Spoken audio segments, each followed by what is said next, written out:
Il faut aller frapper à toutes les portes. Il ne faut pas attendre je pense, de se sentir prêt, parce que c'est pas quand nous on est prêt que le monde est prêt à nous accueillir. En fait, le court-métrage, il m'a offert très rapidement des partitions riches.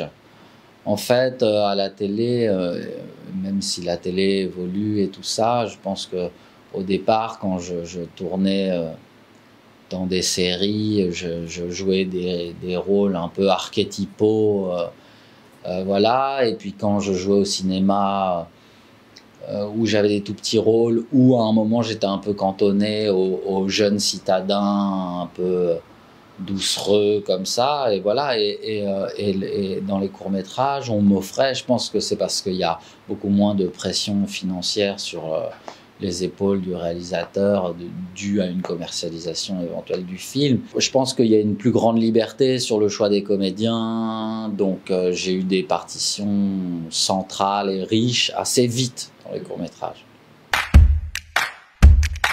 Moi, j'ai traîné pas mal sur les plateaux parce que mon père est metteur en scène, donc j'allais voir ses spectacles, même si j'ai pas grandi avec lui, j'allais voir ses spectacles, donc après je pouvais aller dans les coulisses, et voilà, il y a plus un espèce de truc comme ça, mais bien que j'ai eu cette espèce d'éducation, là, j'ai vraiment repoussé jusqu'au bout, parce que j'ai pas fait de collège théâtre, pas fait de lycée théâtre, pas fait d'option théâtre, j'ai passé un bac scientifique, ensuite j'ai voyagé, j'ai commencé après 20 ans à vraiment, voilà, je suis rentré en classe libre, je devais avoir 22 ans, j'étais avec Pierre Ninet qui lui sortait du bac, voilà, donc lui qui a commencé, donc moi j'ai un peu repoussé, mais je pense que c'est un espèce de truc, il y a un espèce de truc de fantasme, de liberté et tout ça, mais de dire c'est tel réalisateur ou tel metteur en scène ou tel comédien qui fait, non, c'est plus pas. J'ai pareil, mon beau-père, il était directeur de production, régisseur général, directeur de production à la fin de sa. Et donc, pareil, d'aller sur les plateaux, de voir tous ces gens qui travaillent, le silence, cette chose à la fois, ce fourmillement où on comprend mais on comprend pas, on regarde ça. Et puis il y a une espèce de poétique du cinéma, quand on voit des immenses borgnoles ou des immenses diffusions comme ça, ou j'en sais rien, une voiture travelling passer avec des mecs concentrés sur la tête dans la caméra, il y a une espèce de chose un peu où quand on voit des équipes, j'en sais rien, tout le monde en caleçon sur la plage pour aller percher le comédien dans l'eau et tout ça, je sais pas, il y a eu des choses et souvent j'ai un regard extérieur vers l'équipe en me disant c'est quand même étrange ce petit groupe de gens qui crée quelque chose là. Et je pense que voilà, c'est un espèce de truc d'avoir envie de faire partie de l'aventure, voilà.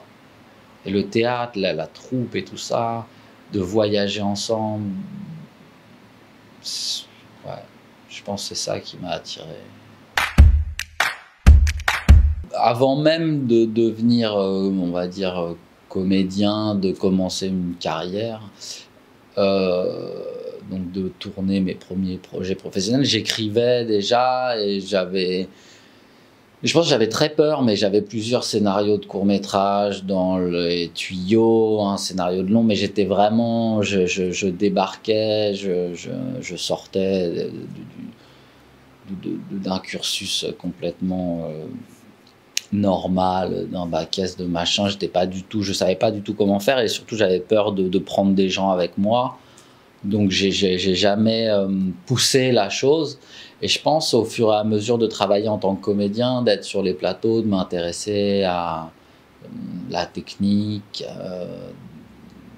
j'ai eu envie tout d'un coup. Puis après il y a eu voilà, le matériel, pour parler du film Moa, il y a eu le matériel poésie, donc poésie c'est un mot un peu fourre-tout, mais bon, ceux qui voient le film comprendront, et l'envie de travailler avec Mohamed Kerich, et puis l'envie de donner cet instant, je ne sais pas si on peut dire histoire ou quoi, mais de donner cette chose-là. Et, et voilà, et j'espère continuer. Je pense, enfin, en tout cas, je suis en train d'écrire un long métrage. Donc. J'ai un truc un peu avec ça, j'ai un truc un peu étrange, c'est que par exemple, j'en sais rien, je pourrais citer, je sais pas, Rabat Merzaimesh ou Jean-Charles Hue ou Mati Diop, Jean-Charles Hue pour ce qu'il a fait.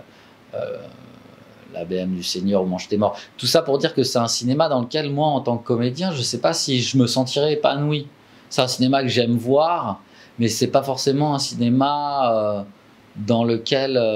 donc le cinéma que j'ai envie de faire, moi en tant que réalisateur, est plus de cet acabit-là, mais c'est pas un cinéma... Non, les gens avec qui j'ai envie de travailler, c'est pas mal de gens avec qui j'ai commencé à créer un vocabulaire au cours des courts-métrages. Je pense à Nathalie Nagem, Adrien Bichet, Francesco Artilli, avec qui je projette de retravailler dans les années à venir. Et sinon, enfin voilà, il y a des gens avec qui j'ai envie de travailler. J'aimerais bien travailler avec les frères Larieux, j'aimerais bien retravailler avec Dominique Moll, même s'il travaille rarement 2 fois avec les mêmes comédiens. Quand j'ai dit un César pour avoir gardé espoir, c'est un métier compliqué, à la fois formidable mais un peu ingrat parfois. On a tous des carrières différentes. Il y en a qui ont des carrières fulgurantes, qui vont très vite. Il y en a qui ont des carrières qui vont très vite alors qu'ils n'ont rien demandé. Il y a des gens qui ont des carrières très lentes alors que c'est leur but. Voilà. Et il y en a certains, ils sont chopés devant leur lycée et puis ils deviennent des immenses stars. Voilà. Et puis d'autres qui font toutes les écoles de théâtre et qui galèrent pour trouver des rôles, alors qu'ils ont passé tous les plus grands concours et tout ça. Donc voilà, non, c'est tenir, c'est un espèce de truc, voilà, la pugnacité. Moi, à plein de moments où il fallait que je travaille pour manger, moi j'ai énormément diversifié, que ce soit le court-métrage, la radio. Encore la semaine prochaine, j'enregistre une fiction France Culture, que ce soit le doublage. La semaine dernière, je faisais un podcast, une série de podcasts, une fiction, voilà. On peut, le théâtre, voilà. Il faut aller frapper à toutes les portes. Il ne faut pas attendre de se sentir prêt, parce que c'est pas quand nous on est prêt que le monde est prêt à nous accueillir. Je pense qu'il faut un peu lancer, aller voir, un peu frapper partout. Moi, voilà, je sais que j'ai fait beaucoup de figurations à l'Opéra de Paris. Eh ben, j'étais content, même si c'est un peu ingrat la figuration. Là, c'est moins ingrat que la figuration à l'image, parce que j'en ai fait aussi.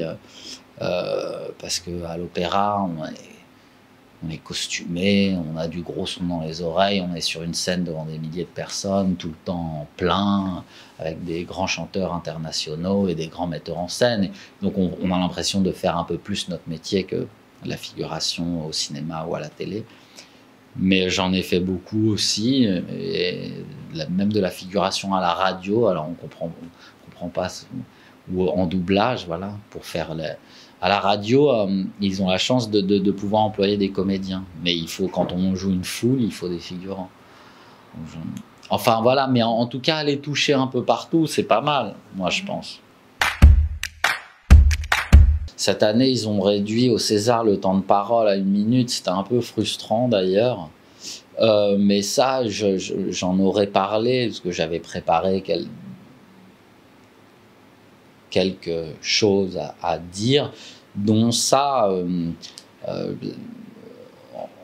en partant du fait que La Nuit du 12 est un film qui a eu à son niveau, donc dans son économie, un succès public, puisqu'il a dépassé les 500 000 entrées. Et pourtant, évidemment, il y a Bouli Lanners, qui est une star en Belgique, voilà, mais chez le public, il n'est pas si identifié. Voilà, et c'est un film qui a marché, alors qu'il y a beaucoup de têtes inconnues. pareil, moi, dans le milieu, je suis identifié, mais sinon, du grand public, non. Et en fait, voilà, j'avais envie de dire qu'il y a trop... Enfin, il y a beaucoup de comédiens et de comédiennes, parce que quand on regarde les agences artistiques, mais c'est un nombre. Et moi, comme pour mes films, voilà, j'en ai réalisé qu'un, mais j'ai un projet du deuxième, et donc j'aime regarder les visages et tout ça. Et je vois le nombre de comédiens et comédiennes qu'il y a. Et moi, j'aime découvrir au cinéma des nouvelles voix, des nouveaux corps, des nouveaux visages, des nouveaux... Voilà. Et là, je ne parle pas de jeunesse. Quand je dis nouveau, c'est des visages qu'on ne connaît pas, quoi, qu'on n'a pas l'habitude de voir. Et le cinéma est pluriel, et les comédiens et les comédiennes à l'affiche et dans les films devraient l'être aussi, quoi. Il y a beaucoup trop de gens qui ne travaillent pas assez, qu'on ne voit pas, ou trop peu. Et en même temps, moi, enfin, je serais bien content, moi, si on me voit, enfin, un peu plus, enfin, tu vois.